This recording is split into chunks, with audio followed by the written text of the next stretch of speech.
It was awful. It was awful because I had worked closely with Lasantha on this newspaper before. I had in fact trained under him. The day that Lasantha was killed was horrible. I was first called, I think Lal, his brother, who is chairman of this newspaper, telephoned me. He was half crying and he said Lasantha had been shot.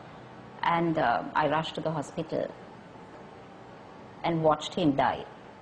Lasantha wrote this extraordinary valedictory, in a sense, predicting his own death. He wrote it in the days before he was, in essence, assassinated. And in it, as he predicted his own demise, he said, the leader and its staff will fight on. And he used this phrase, unbowed and unafraid. But that cannot be realistic. You cannot be unafraid. That is the motto of the Sunday Leader. It always has been and it still is. But certainly we are not unafraid. This newspaper has been burnt down twice. Its presses have been burnt twice. We were sealed once. We've been threatened, assaulted. Lasantha has been physically assaulted once. His home was shot at another time. When I worked on the newspaper with him, together with him, I too received many death threats. We were in and out of court all the time. So, yes, Lasantha stood by that motto, and he ingrained in all of us that we should remain unbowed and unafraid. But that does not mean that Lasantha was also not afraid, or that all of us here have not been afraid at various different times. Who do you believe is responsible for the death of your predecessor? I believe it has to be someone or persons who are extremely close to the powers that be and to the president, which is why they continue to be shielded. Where's your proof? We actually have no proof, unfortunately. So why do you believe that? And is it fair to say that if you have not a shred of evidence? I say that because I cannot believe that our police can be this important that they have not been able to find a single clue leading up to who may have murdered Lasantha. That can only be if those persons, the perpetrators of that attack, are protected by the highest in this land. Do you think the Sri Lankan people are on your side? Our readers certainly are. We serve a certain niche market.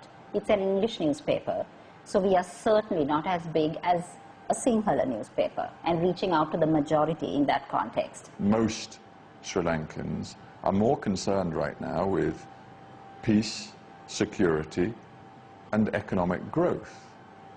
Are you really sure that they would back your call for international action and pressure against Sri Lanka? They will not actively back our call. That is one of the biggest challenges this newspaper faces, the lack of action by civil society in that context. Why do you think that is?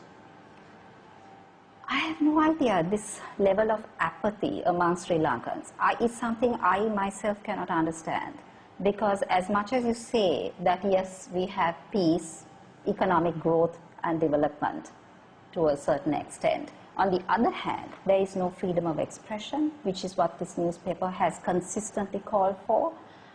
We have also consistently and continuously insisted that we must have an independent judiciary, an independent police, an independent elections commission, none of which are in place yet. But whether these issues matter enough to the majority of Sri Lankans, I honestly don't think so. They obviously don't. If you believe that, and you believe, in essence, that the Sri Lankan people are really not particularly bothered to fight for the things you believe in, I come back to our opening conversation. Is it worth it for you to take the risks you've clearly decided to take, accept the dangers that appear to be real, for a cause which most Sri Lankans don't appear to share? I cannot give up that easily. I love my country. I'm proud to be Sri Lankan. I have every intention of continuing to live in this country. I'm a mother of 2. I want my children to continue living in Sri Lanka. And for that, towards that end, I think that I must do my little bit, however small it is, towards ensuring a better and freer society. Frederica Jantz, thank you very much for being on Hard Talk. Thank you, Stephen. It was great meeting you. Thank you very much.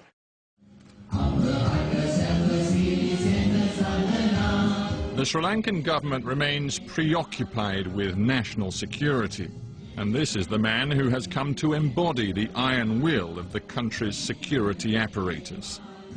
Gotabaya Rajapaksa is Defence Secretary. In effect, he runs all aspects of security policy for his brother, the President. Gotabaya Rajapaksa, welcome to Hard Talk. Right. This country is still giving sweeping powers to the executive upon the notion that there is a war on terror, a war which, of course, is over. Why do you still need these sweeping powers? There are so many countries, even in America, that there are laws to protect the country, to prevent anything happening. So they are to prevent things happening. See, what we went through for 30 years, see, a person who had not gone through will not understand the sufferings, the deaths, the loss of life, loss of property. So we have to give priority number 1 to this. There is an authoritarian tendency in Sri Lanka. No. Is it justifiable, for example... No, see, this is very unfair to use these words. No, it's very unfair. We have a democratically elected president, a democratically elected government. But you don't, for example, have a free press, do you? I don't know why people are harping on these things. Well, I'll tell you why, because internationally there is great concern that journalists who write perhaps critical pieces about your government end up in serious trouble, and some of them end up dead, as you well know. These are LTT propaganda. These are propaganda by the people who are against the government. So the international community goes on. No, forgive me, it's not propaganda that Lasantha No, this is for propaganda. example, the editor of